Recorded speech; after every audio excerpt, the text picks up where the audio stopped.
Welcome to Theory of Pets. I'm a passionate pet owner with a drive to help others like me uncover the truth about the pet industry and what goes on behind the scenes.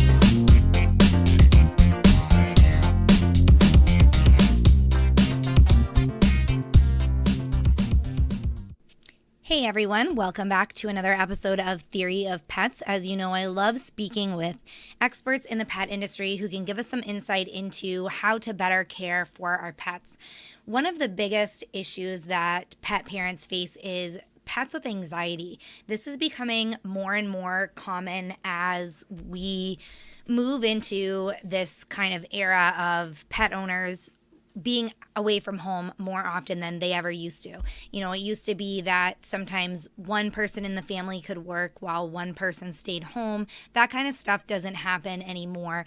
We are seeing companies accepting this fact and trying to help pet owners. We're seeing more offices allowing pets to be brought to work. We're seeing people being able to work from home remotely more often. But for the most part nowadays, a lot of pets are left alone for long periods of time every day. And that in itself creates anxiety. Being alone is something that causes anxiety for pets, especially dogs who are used to, in history, they have come from packs. Wild dogs lived in packs, and our dogs naturally are used to that lifestyle of pack living. So they are social creatures by nature. And when they're left alone for long periods of time, we see bad behaviors, which are actually linked to anxiety. And some pet owners see chewing, urinating in the house, different issues like that, trying to escape from home. We have friends who have a dog that will chew through drywall, claw at doors, trying to get out. So there are these behaviors that we see as bad behaviors, but they're actually in response to anxiety. And this is something that I really wanted to talk about because we're seeing it quite often now with dogs. Even in some cats, pet owners are seeing issues with anxiety. So today I was able to speak with Jessa Pashk.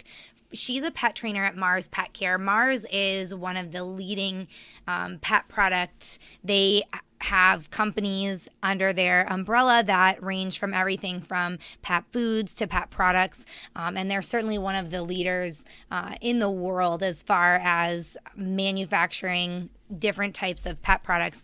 Unfortunately, I wasn't actually able to speak with Jessa in person, but she did answer a bunch of interview questions for me through email. So I wanted to run through those answers and tell you guys some of the great tips and advice that she shared with me. So of course, the first thing I wanted to know are the symptoms of anxiety in dogs. We're seeing so much now. And as I mentioned, a lot of pet owners see these symptoms and they're thinking that their dog's misbehaving, and it's actually just a symptom of anxiety. So Jessa explained to me that, just like people are different in how they show anxiety, some people will chew fingernails, fidget around, other people have more extreme symptoms. There's also a difference in how individual pets show their anxiety as well. So some symptoms are subtle and can be easily missed by owners, but you need to be really observant, monitor your pet's behavior, keep in mind what is the norm for them. If they're kind of, a busy, fidgety pet to begin with, maybe that's not out of the norm for them, but all of a sudden, the busy and the fidgeting becomes, they're chewing and scratching at themselves. So you're noticing maybe not a change in the amount of behavior, but how the behavior is being expressed. So little subtle changes even sometimes can be an indicator for us that something's wrong with our companion animals. So that's something that you need to take into consideration. Some of the main symptoms that Jessa mentioned that you should be looking for are, again, changes in activity, either an increase or a decrease in how much activity they're doing, excessive panting, trembling, tucking of the tail is a good sign, showing the whites of their eyes.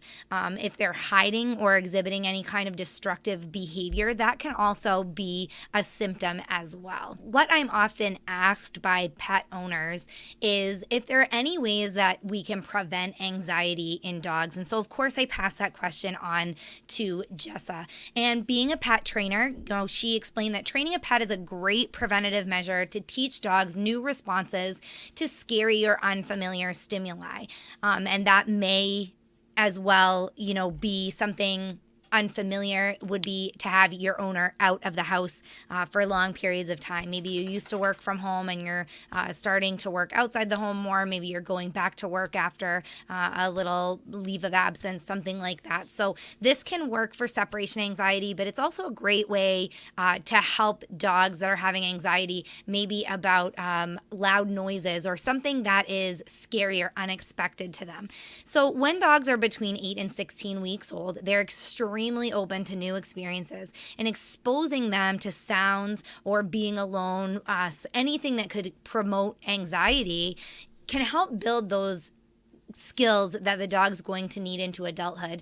Unfortunately, not all of us get our pets when they're puppies. So if your dog is older and they're exhibiting signs of anxiety, a set program of counter conditioning and desensitization to the sounds or the events that lead to the anxiety can help them in developing the coping skills. And what I mean to counter conditioning and desensitization, if something's just unfamiliar and that is what makes it scary, sometimes getting them used to that and conditioning them to understand that that's okay, that that's what's expected, that this is going to be fine. So you might need to train them to or condition them to understand that you're going to come home. You may need to praise them and show them that it's okay when there are loud noises and that that's okay. And sometimes just desensitizing them to these things can aid in those development of those coping skills. So a professional trainer or a veterinarian can assist you in building these training programs. You can do some research online on your own as well, if that's something that you're interested in. If you're struggling, if you feel like you don't have the skills yourself to be able to work with your dog, I strongly recommend reaching out to a professional trainer. You can speak with your veterinarian as well. They may have some tips and tricks for you. If you're looking for something that you can do at home to ease your dog's anxiety, maybe not prevent it altogether, maybe you've figured that out. You've tried the conditioning, you've tried the desensitization, it's not working. So what you want now is to ease the anxiety. There are certainly things that pet parents with anxious dogs can do to try at home to ease some of those symptoms. Providing a sheltered, safe space, Jessa tells me, is one of the best things that you can do. So this would be like a crate, somewhere where they have their own little safe place. It provides a comfort for your dog and a place for him to hide. Calming music that's specifically designed for dogs. And I've spoken with the creator of Music for Dogs, which is a YouTube channel that specifically makes music for dogs. They also have one that's made with music for cats. And I will link to those if you're listening to this on iTunes or you're watching on social media. Just jump on our website, theoryofpets.com, and click on this podcast. There'll be some links up there for the things that I'm talking about in today's podcast. And one of those is that calming music. And I will have the links to those if you want to check those out. It is music that's specifically made for dogs. They've done research on the different sounds that dogs can hear, the range of their hearing, the sounds that are more soothing to them. And so they've actually designed music that is specifically for our pets. Essential oils, Jessa mentioned, is another great way. Lavender, vetiver are great things that can help aid anxious dogs. You can find tons of research about that online, and also speak with your veterinarian. If you have a holistic veterinarian in your area, they are a great resource for using essential oils for dogs.